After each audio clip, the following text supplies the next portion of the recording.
포트 스캐닝은 거의 nmap이라는 프로그램을 사용합니다. 자, nmap-h나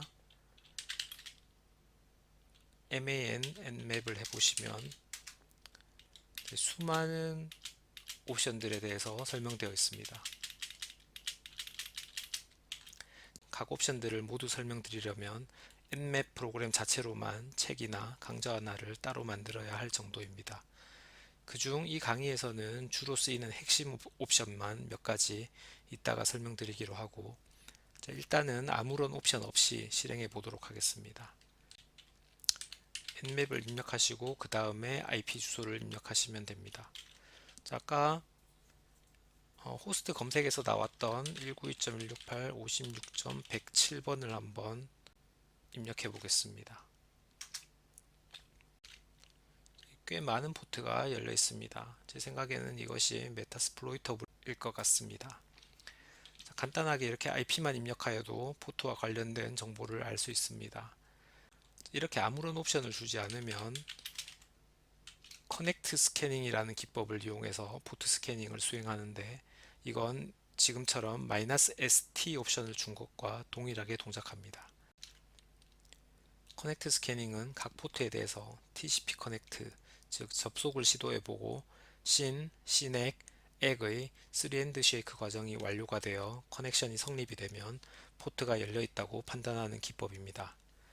여기서 3&shake 과정이라는 것은 네트워크 분야를 공부하시게 되면 거의 초반부에 나오는 내용으로 모든 TCP 접속을 맺을 때 거쳐야 하는 단계입니다. 나중에 네트워크 스니핑 강의에서 이 3&shake 과정 패킷들을 직접 한번 살펴보도록 하겠습니다. 그런데 사실 이 커넥트 스캐닝은 일반 사용자일 때 디폴트 옵션으로 동작을 하고, 우리 지금 칼리에서처럼 이 루트인 경우에는 "-s와 같은 SYN 스캐닝이 대신 실행됩니다. SYN 스캐닝은 3&shake의 전체 과정을 거치지 않고 SYN을 보내어 SYN ACK 응답이 오면 바로 포트가 열렸다고 보는 기법입니다. 마지막 ACK 단계를 수행하지 않는다는 점에서 차이가 있습니다. 이제는 더 이상 그렇진 않은데, 과거에는 방화벽들이 이 방법으로 커넥션을 완전하게 맺지 못하면 이 포트 스캐닝이 들어오는 것을 탐지를 못했기 때문에 이 SYN 스캐닝을 스텔스 스캐닝이라고도 불렀습니다. 참고 삼아 말씀드렸고요. 지금 봤던 커넥트 스캐닝이나 SYN 스캐닝은 모두 TCP 포트를 대상으로 합니다. 모의 해킹 환경에 따라서 UDP 서비스가 사용될 수도 있기 때문에 이때는 UDP 스캐닝 옵션을 위해서 "-SU란 옵션을 사용합니다. 자, 참고하실 것은 UDP 스캐닝은 매우 느립니다. 그 방식이 UDP 패킷을 보낸 후에 응답 여부를 체크하게 되는데, 응답하지 않는 경우에 일정 시간 동안 기다려야 하기 때문입니다. 또 방화벽이 있으면 UDP 스캔을 차단하는 경우가 많기 때문에 결과를 잘못 탐지하는 오탐이 많은 점도 기억해 두시길 바랍니다. nmap-s 대문자 u를 주시고 192.168.56.107을 한 후에 "-p라는 옵션을 주어서 포트를 지정하겠습니다.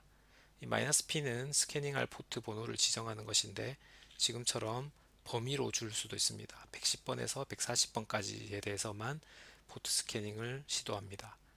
그러니까 말씀드렸듯이 UDP는 느리기 때문에 이렇게 몇몇 의심 가는 포트만 지정하여 스캐닝할 때도 종종 있습니다.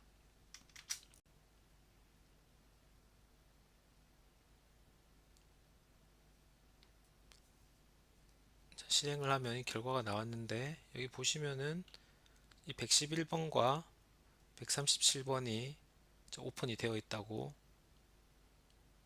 나오고 있습니다. 그리고 다른 것들 중에 보시면은 오픈 필터드 이렇게 나와 있는데, 여기서 이 필터드 부분이 방화벽 영향을 받았을지도 모른다는 것을 알려줍니다. 이런 경우는 나중에 손수 추가로 테스트 해 주어야 할 필요가 있습니다.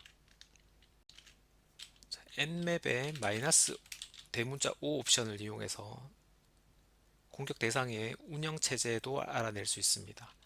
이 기법을 OS 핑거프린팅이라고 합니다.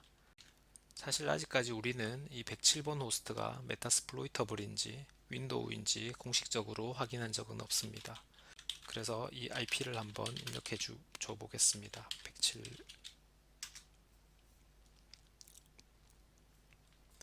자, 이 결과를 보시면은 이 아래쪽을 보시면은 자, 리눅스이라는 것을 알 수 있습니다. 그리고 대략적인 이 커널 버전까지 알 수 있습니다.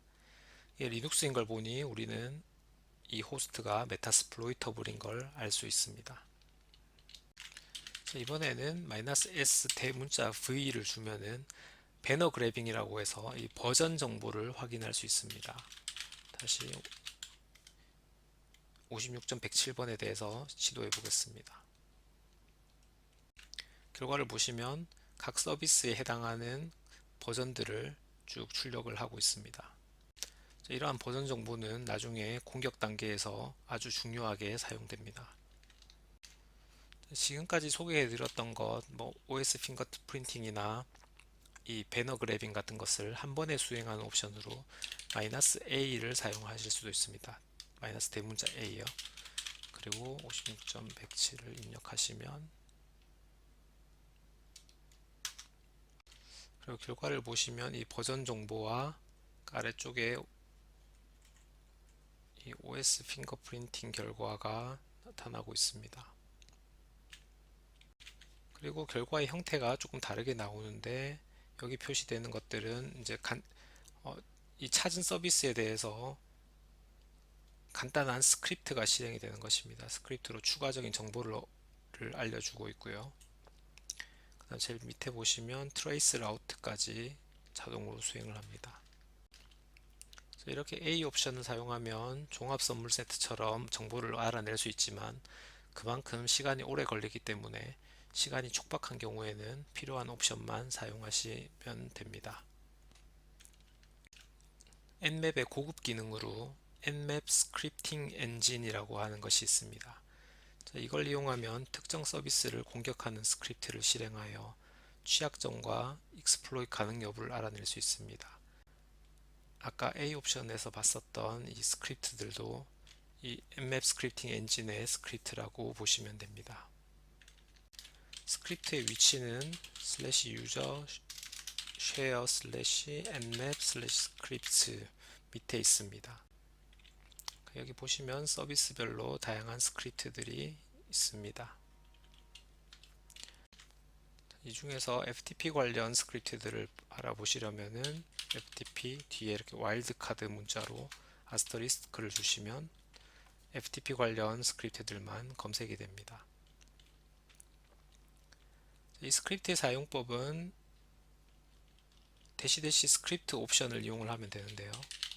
nmap 16.107 포트를 21번 그러니까 FTP 포트로 지정을 해주고, 이렇게 빼기 스크립트는 FTP SFTPD 백도 이 스크립트 이름을 이렇게 지정을 해줍니다.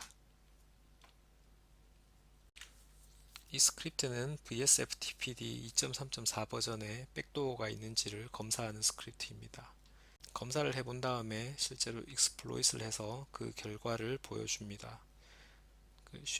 쉘을 실행할 수 있었고, 아이디를 했더니 이제 루트 권한의 쉘을 얻을 수 있었다는 결과를 보여주고 있습니다. 이 취약점과 관련된 내용은 나중에 메타스플로이트 실습 시간에 한 번 더 살펴볼 예정입니다. 이런 식으로 포트 스캐닝을 하고 서비스가 확인이 되면 그 서비스에 해당하는 스크립트를 실행하여 추가 정보들을 입수하는 데 사용할 수 있습니다.